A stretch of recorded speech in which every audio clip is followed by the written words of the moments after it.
Oke, salam kenal. Jadi nama aku atau nama gue Alfredo ya dari posisinya lagi di Batam sekarang. Jadi memang stay-nya di Batam. Posisi sekarang sebagai stockbroker di Jasa Utama Capital Sekuritas. Jadi kalau bahasa lainnya mungkin orang lebih mengenal sebagai remiser gitu. Nah, Oke. jadi tugasku adalah sebagai seseorang yang kayak orang bank, handle nasabah. Jadi misalnya handle nasabah butuh sesuatu, butuh bantuan, atau misalnya butuh Dok, tolong bantu analisa saham ini dong. Nah, itulah kerjaan yang bakal dilakukan gitu. I see. Berarti cukup banyak membantu teman-teman yang ini ya kak ya, yang main di saham ya. Iya, sebenarnya lebih ke arah gini ya, karena kan kita di saham itu sebenarnya uh, mungkin banyak yang buta ya, terutama waktu awal kemarin banyak yang ngerasa bahwa saham itu cuma sekedar beli jual gitu. Cuma sebenarnya kan banyak hal yang harus dipikirkan kembali. Di saham tuh nggak sesimpel dengan analisa biasa, tapi ada beberapa hal lain yang harus sebenarnya dipantau lagi, yang beberapa hal lain yang sebenarnya harus dikonsider ulang Ya, sebelum kita ngerasa bahwa oke, kita memutuskan untuk membeli sebuah saham tersebut. betul. Setuju banget nih aku sama kakak. Mungkin sebelum kita ngebahas ke arah sahamnya ya kak ya, mungkin aku boleh nanya-nanya sedikit dulu nih sama Kak Alfredo. Ini kan kakak sering banget ya nge-share soal saham dan lain-lainnya gitu. Itu kakak Ya, ada tim kah atau sendiri atau gimana tuh kak? yang aku share di IG tuh semua konten tuh dan segala macam tuh semua sendiri. Gak ada tim, gak ada orang lain, tapi ada satu desainer yang memang kalau misalnya mau bikin konten ya memang ada desainer yang oke, tolong bikinin desain seperti ini ya, maksudnya dengan konsep dengan materi dari aku gitu. Karena kan Hmm, saham itu sebenarnya kan kita melihat sosok ya, kita melihat mungkin lebih ke arah orangnya dibandingkan emitennya atau segala macamnya. Jadi tetap balik lagi idenya harus muncul dari pembuat kontennya gitu. I see. Oke. Hmm. Kalau Kak Fredo sendiri, ini lebih apa nih? Kalau buat analisa saham lebih teknikal kah, fundamental kah? Oke, sebenarnya fungsinya masing-masing berbeda ya. Jadi kan Ya, kita sebagai orang yang menganalisa, kita nggak boleh bias dengan satu hal. Kita nggak ya, boleh bias dengan, oke, kita nggak pakai fundamental doang, itu nggak boleh. Oke, kita pakai teknikal doang, itu nggak boleh. Tapi memang ada orang yang fokusnya hanya belajar ke teknikal, ada orang yang fokusnya hanya belajar ke fundamental. I Nah, see. sebelum kita memutuskan, sebaiknya kita pilih dulu. Kita pahami dulu. Oke, fundamental fungsinya buat apa? Misalnya fundamental fungsinya buat kita melihat perusahaan ini bidangnya ngapain sih? Manajemennya siapa sih? Pergerakannya bagaimana sih? Laporan keuangannya bagaimana? Nah, di sana kan kita melihat, oke, fungsi fundamental adalah seperti itu. Nah, tetapi ketika kita berbicara teknikal, di mana teknikal ini sebenarnya bisa di-apply-kan nggak cuma di saham, tapi juga di beberapa tempat lain. Ya, di teknikal ini kita melihat bahwa, oke, kapan sih waktu kita untuk membeli sebuah saham tersebut? Kapan kita memutuskan bahwa teknikal ini, oke, saham ini udah dihargai murah untuk kita memutuskan untuk beli. Nah, jadi kalau disuruh pilih, ya jujur aja lebih pilih ke teknikal. Cuma kalau misalnya apakah hanya menggunakan teknikal, ya tentu saja tidak. Kita menggunakan dua-duanya. Ada teknikal dan juga ada fundamental. I see. Berarti, tapi mungkin lebih seringnya ke teknikal kali ya kak ya? Iya, ya, keseharian teknikal. Keseharian teknikal. Nah, cuma harus tahu perbedaannya nih. Kalau fundamental, kalau kalian mau mencari saham-saham yang bisa untung 100%, 200%, 300%, itu mesti datang dari fundamental. Ya. Jarang sekali datang dari teknikal. Karena kenapa? Sebuah saham waktu mau naik ke 100%, itu pasti ada pergerakan naik, terus turun, terus naik, terus turun. Dan nggak semua orang tahan. Nah, tetapi ketika kita percaya sama fundamentalnya, di sana kita bisa mendapatkan return yang lebih tinggi. I see. Ini kalau boleh Mm-mm. tahu, kan nih belajar saham tuh dari mana sih kak? Dan sejak kapan gitu? Aku terjun di dunia saham sejak 2015. Sejak Oh, udah 2015. lumayan ya? Nah, ya, hampir 8, ini masuk tahun ke-8 berarti. Ya. Nah, Belajar sendiri atau ada mentor kak? awal belajar sendiri, cuma belajar sendiri kan kita biasa stepnya salah nih. Jadi waktu masuk ke saham, ternyata lihat, aduh saham ini membosankan nih, ya udah masuk ke forex. Nah, setelah Oke. masuk ke forex, makin salah lagi. Nah, makin salah lagi pembelajarannya, baru pelan-pelan belajar sendiri. Nah, bedanya gini, sebelum COVID, ketika kita mau cari seorang mentor itu susah. Iya. Nah, sebelum COVID itu kita mau cari sosial media yang sosok atau konten kreator yang berbicara mengenai saham itu susah banget, jarang banget. Jadi ujung-ujungnya bagaimana? kita hanya coba lihat ini, lihat itu. Ujung-ujungnya ya kita cuma bisa ngetes satu-satu. Guru yang ini mana yang bagus, mentor yang ini mana yang bagus. Nah, jadi aku memang dulu awalnya sempat ikut beberapa kelas, cuma balik lagi ke sendiri. Ketika udah belajar sama mereka, kita cuma ngambilnya sebagai anggapan sebagai sekolah.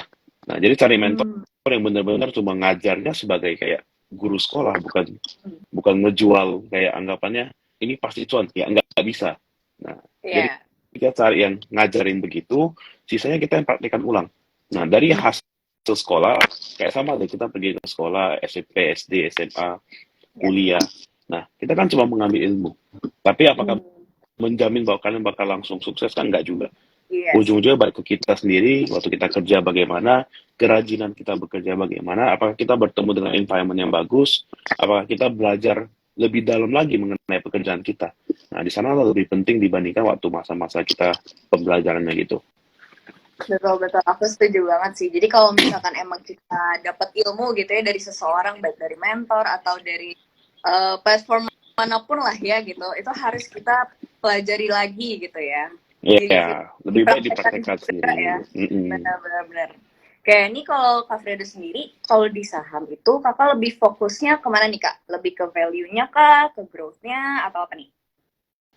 Kalau sekarang ya, paling jujur aku paling suka dengan yang namanya manajemen. Itu benar aku paling penting. Dari dibandingkan value, growth. Ya growth memang penting. Sedangkan kalau kita berbicara mengenai value, value itu mungkin lebih ke arah mencari saham yang murah gitu. Nah, sedangkan saham yang murah ini kan nggak selalu ada. Saham yang murah ini nggak selalu terjadi setiap bulan, setiap hari, enggak. Tapi kan mungkin waktu terjadi krisis kayak kemarin COVID 2020, nah di sana kita ketemu saham value, kita ketemu ASI di mana PBV 0,3, ya di sanalah kita benar-benar harus, oke, ini value company gitu. Nah, tetapi ketika udah ekonomi recover, kita menunggu saham value, itu agak susah. Nah, itu agak susah. Jadi kita sekarang lebih ke arah mencari, kalau di fundamental yang berbicara mengenai value, growth, income, segala macam, yang paling menarik menurut gue adalah dua. Yang pertama adalah manajemen. Siapa sih owner dari sebuah perusahaan tersebut? Apakah owner ini masih benar-benar somebody yang bakal mengembangkan bisnisnya, somebody yang benar-benar bakal menjaga baik perusahaannya, itu yang pertama. Dan yang kedua, kita melihat prospektus dari perusahaan ini ngapain, arahnya kemana. Nah, contoh yang paling signifikan kita melihat bisnis-bisnis yang berbau energi, coal, batu bara. Itu kan pada mulai berpindah arah tuh, mau menjadi green energy, anggapannya gitu. Ya, sebuah energi yang lebih bersih. Nah, di sana kita melihat sebuah prospektusnya. Apakah prospektus perusahaan ini bagus? Apakah bakal berhasil? MDKA yang kemarin akhirnya masuk ke bisnis nikel. Nah, prospektusnya bagaimana? Nah, itu sebenarnya sebuah dari fundamental mending kita fokus ke sana. Karena kenapa? Indonesia ini masih negara yang berkembang. Indonesia belum kayak Amerika yang negaranya oke, udah maju, udah berjalan semua. Enggak. Kita di Indonesia masih banyak resource, masih banyak sumber daya. Di mana ini sebuah anggapannya kita kan difokuskan sama ekspor. Iya. Nah, kita banyak sumber daya sendiri. Jadi otomatis kita mencari perusahaan-perusahaan yang bisa menggunakan sumber daya tersebut untuk menghasilkan sebuah keuntungan untuk mengembangkan negara. Ya. I see. Tapi ini kan berarti ngebahas sedikit lah ya soal tadi ini kakak juga mention nih ada energi ya, sektor energi itu kan yang emang gak dikit lagi sih OTW lah ya, bisa dibilang OTW yang bakal menggunakan energi terbaharui lah ya bahasanya gitu.